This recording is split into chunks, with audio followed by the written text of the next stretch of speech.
Hello students, आज की video में हम पढ़ने वाले हैं treatment of investment fluctuation reserve. ये इन्वेस्टमेंट फ्लक्चुएशन रिजर्व क्या होता है? देखो, अगर हमने इन्वेस्टमेंट की हुई है और इन्वेस्टमेंट की वैल्यू में कुछ चेंजेस आते रहते हैं, किसी कंपनी में शेयर्स खरीद लिए तो उस कंपनी के शेयर्स की वैल्यू में चेंज आएगा मार्केट में और उसमें लॉस भी हो सकता है। तो अगर हमने कहीं पैसा इन्वेस्ट किया हुआ है और उस इन्वेस्टमेंट में लॉस हो जाए तो उस लॉस को झेलने के लिए एक इन्वेस्टमेंट फ्लक्चुएशन रिजर्व अकाउंट बना लिया जाता है। प्रॉफिट्स में से पैसा बचाकर इस रिजर्व में रख लिया जाता है। कल को अगर इन्वेस्टमेंट में लॉस हो तो ये रिजर्व उसको झेल लेता है। अब इसका ट्रीटमेंट क्या होगा? पार्टनरशिप के केस में 4 चैप्टर में इसका ट्रीटमेंट एक जैसा होता है। 4 चैप्टर कौन से? Change in profit sharing ratio, admission of a partner, retirement of a partner and death of a partner. Dissolution of partnership firm में इसका ट्रीटमेंट अलग होता है, उसको हम आज की वीडियो में कवर नहीं करने वाले हैं। आज हम इन चारों चैप्टर्स में इन्वेस्टमेंट फ्लक्चुएशन रिजर्व का ट्रीटमेंट कवर करने वाले हैं। मैं ये सारा ट्रीटमेंट आपको कुछ एग्जांपल्स के थ्रू बताऊंगा। पहला एग्जांपल, मान लो बैलेंस शीट में investment fluctuation reserve 25,000 rupees given है और ये बैलेंस शीट में 3 पार्टनर हैं। इस पार्टनरशिप फर्म में 3 पार्टनर हैं ए बी सी, जिनकी ओल्ड रेशो 2:2:1 है। इन्वेस्टमेंट फ्लक्चुएशन रिजर्व का लेना देना सिर्फ ओल्ड रेशो में ही होता है। न्यू रेशो का इन्वेस्टमेंट फ्लक्चुएशन रिजर्व से कोई लेना देना नहीं है। और मैंने एज्यूम किया है अपने हर एक एग्जांपल में कि A B C 3 old partner है। न्यू पार्टनर चाहे 2 हो, 3 हो, 4 हो, लेकिन ओल्ड पार्टनर सिर्फ यही 3 है, ऐसा मैंने इन एग्जांपल्स के अंदर एज्यूम किया है। तो A B C old partner है, इनकी ओल्ड रेशो है 2:2:1। इन्वेस्टमेंट फ्लक्चुएशन रिजर्व लायबिलिटीज में गिवन है 25,000 का। एसेट साइड पर इन्वेस्टमेंट गिवन है 1 लाख, मतलब ये इन्वेस्टमेंट हमने 1 लाख रुपीज की परचेज की होगी। ये 1 लाख रुपीज इन्वेस्टमेंट की कॉस्ट है। लेकिन आज की डेट में जिस दिन रिकॉन्स्टिट्यूशन हो रहा है, चाहे वो एडमिशन हो, रिटायरमेंट हो या कुछ भी और, जिस दिन रिकॉन्स्टिट्यूशन ऑफ फर्म है, इन चारों में से कोई भी चैप्टर है, उस दिन मार्केट में इन्वेस्टमेंट की वैल्यू हो गई है 90,000। खरीदी 1 लाख की थी लेकिन अब उसकी वैल्यू 90,000 रह गई है, तो 10,000 का लॉस हुआ। इसी लॉस को झेलने के लिए तो इन्वेस्टमेंट फ्लक्चुएशन रिजर्व बनाया हुआ है। तो इसकी जर्नल एंट्री क्या होगी? देखो, इसकी जर्नल एंट्री में फर्स्ट केस में हम क्या करने वाले हैं, इन्वेस्टमेंट फ्लक्चुएशन रिजर्व, ये तो डेबिट होगा पूरा 25,000 रुपीज से। इन्वेस्टमेंट फ्लक्चुएशन रिजर्व को तो खत्म करना ही है। और क्रेडिट में क्या आएगा? इन्वेस्टमेंट की वैल्यू डिक्रीज हुई है 10,000। इन्वेस्टमेंट एक एसेट है और जितनी भी एसेट्स होती है अगर उनकी वैल्यू डिक्रीज हो रही है तो क्रेडिट किया जाता है।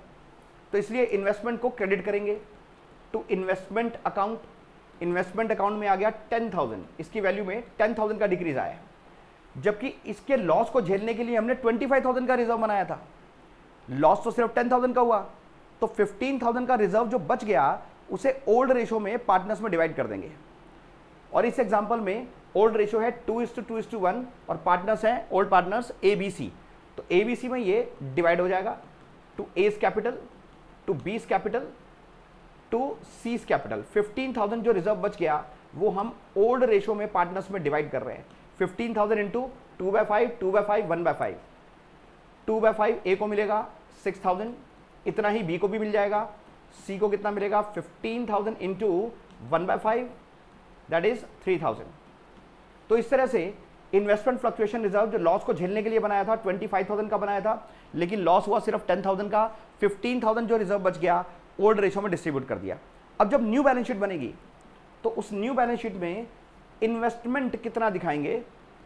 इन्वेस्टमेंट को अब न्यू वैल्यू पे दिखाएंगे। इन्वेस्टमेंट की न्यू वैल्यू है 90,000 और लायबिलिटी साइड से तो इन्वेस्टमेंट फ्लक्चुएशन रिजर्व ये तो पूरी तरह से खत्म हो चुका है, लेकिन इन्वेस्टमेंट की वैल्यू भी अब 1 लाख से घट के 90,000 रह गई है। ये हुआ केस 1। केस 2 देखते हैं क्या है। केस 2 में बैलेंस शीट में इन्वेस्टमेंट फ्लक्चुएशन रिजर्व वही 25,000 है। एसेट साइड पर इन्वेस्टमेंट 1 लाख दी हुई है, लेकिन उसकी मार्केट वैल्यू अब रह गई है 70,000। तो यहां तो 30,000 का लॉस हो गया, जबकि रिजर्व बनाया गया था 25,000 रुपीज का, लॉस हो गया 30,000। यानी जितना रिजर्व बनाया था उससे भी 5,000 ज्यादा का लॉस हो गया। तो इस 30,000 के लॉस में 25,000 का लॉस तो इन्वेस्टमेंट फ्लक्चुएशन रिजर्व झेल लेगा, बाकी एक्स्ट्रा 5,000 का लॉस कौन झेलेगा? उसके लिए है रिवैल्यूएशन अकाउंट। तो एंट्री क्या होगी? इसकी एंट्री में इन्वेस्टमेंट फ्लक्चुएशन रिजर्व पूरा 25,000 डेबिट हो जाएगा। इन्वेस्टमेंट की वैल्यू में कितना डिक्रीज आया, इन्वेस्टमेंट को क्रेडिट करेंगे। इन्वेस्टमेंट अकाउंट इन्वेस्टमेंट की वैल्यू में 30,000 का डिक्रीज है, तो 5,000 का जो लॉस है वो रीवैल्यूएशन अकाउंट झेलेगा। और जब भी लॉस होता है रीवैल्यूएशन अकाउंट डेबिट होता है, तो यहां पर रीवैल्यूएशन अकाउंट डेबिट होगा 5,000 से। तो 30,000 का जो इन्वेस्टमेंट का लॉस हुआ था उसमें से 25,000 इन्वेस्टमेंट फ्लक्चुएशन रिजर्व ने झेल लिया, बाकी 5,000 का लॉस रीवैल्यूएशन अकाउंट झेलेगा। और अब जब न्यू बैलेंस शीट बनेगी, उस न्यू बैलेंस शीट में इन्वेस्टमेंट कितनी दिखाई जाएगी, जो उसकी आज की करंट वैल्यू है, और इसकी करंट वैल्यू है 70,000। तो इन्वेस्टमेंट आ गया यहाँ पे 70,000 और इन्वेस्टमेंट फ्लक्चुएशन रिजर्व अब बैलेंस शीट से खत्म हो गया, वो बैलेंस शीट से हट जाएगा। ये हो गया सेकंड केस। अब लेते हैं थर्ड केस। थर्ड केस में इन्वेस्टमेंट फ्लक्चुएशन रिजर्व वही 25,000 दिया हुआ है, एसेट साइड पर इन्वेस्टमेंट की वैल्यू 1 लाख रुपीज गिवन है, और इन्वेस्टमेंट की मार्केट वैल्यू क्वेश्चन में गिवन ही नहीं है, यानी कि इन्वेस्टमेंट की वैल्यू चेंज ही नहीं हुई, जो 1 लाख थी 1 लाख ही है, यानी अभी भी मार्केट वैल्यू इन्वेस्टमेंट की 1 लाख ही है, उसमें कोई चेंज नहीं आया। कोई चेंज नहीं आया मतलब कोई लॉस नहीं हुआ। अगर कुछ लॉस ही नहीं हुआ तो इन्वेस्टमेंट फ्लक्चुएशन रिजर्व अब ये पूरा का पूरा हम पार्टनर्स में डिस्ट्रीब्यूट कर देंगे ओल्ड रेशो में। एंट्री क्या हो जाएगी, case number 3, investment fluctuation reserve debit हो जाएगा 25,000 से।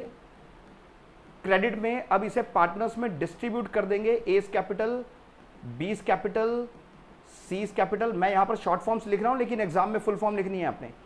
25,000 को इस ओल्ड रेशो में डिवाइड कर देंगे 2/5, ए को मिलेगा 10,000, इतना ही बी को भी मिल जाएगा 10,000, और सी का हो गया 25,000 इंटू 1/5, दैट इज 5,000।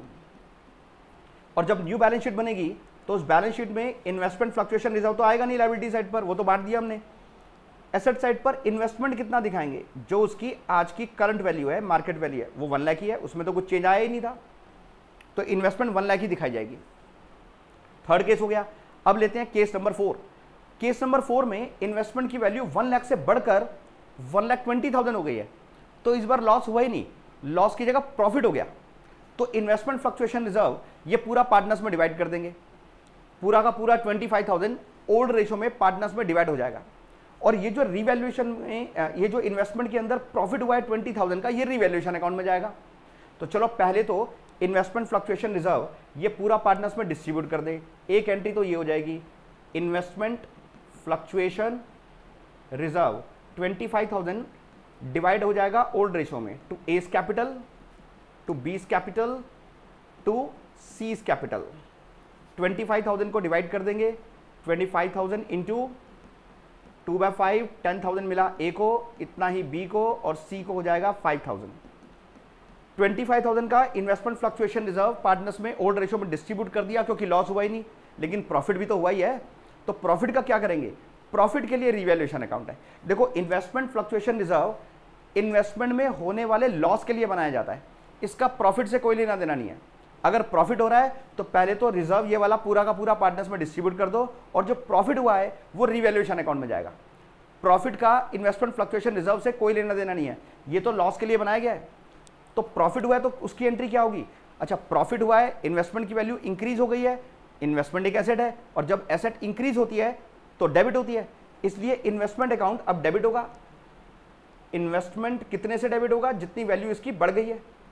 इन्वेस्टमेंट की वैल्यू कितनी बढ़ गई है, 1 लाख से 1,20,000 हो गया, तो 20,000 का प्रॉफिट हो गया है, और ये प्रॉफिट रिवैल्यूएशन अकाउंट में जाएगा। रिवैल्यूएशन एक नॉमिनल अकाउंट है, और जब प्रॉफिट होता है तो इसको क्रेडिट करते हैं, इसलिए रिवैल्यूएशन अकाउंट 20,000 से क्रेडिट हो गया।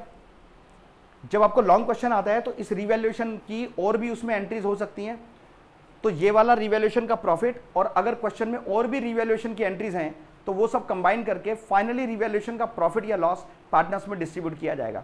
लेकिन जहां तक इन्वेस्टमेंट फ्लक्चुएशन रिजर्व का सवाल है, उसमें तो इतना ही ट्रीटमेंट होगा।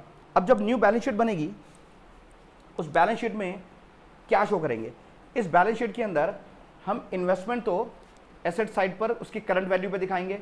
इन्वेस्टमेंट अब उसकी करंट वैल्यू हो गई है 1,20,000, और इन्वेस्टमेंट फ्लक्चुएशन रिजर्व तो खत्म हो चुका है। तो ये इन्वेस्टमेंट फ्लक्चुएशन रिजर्व के सारे केसेस थे, जितने भी केस बनते हैं वो मैंने यहाँ ले लिए हैं। आई होप आपको ये इन्वेस्टमेंट फ्लक्चुएशन रिजर्व का ट्रीटमेंट समझ में आया होगा।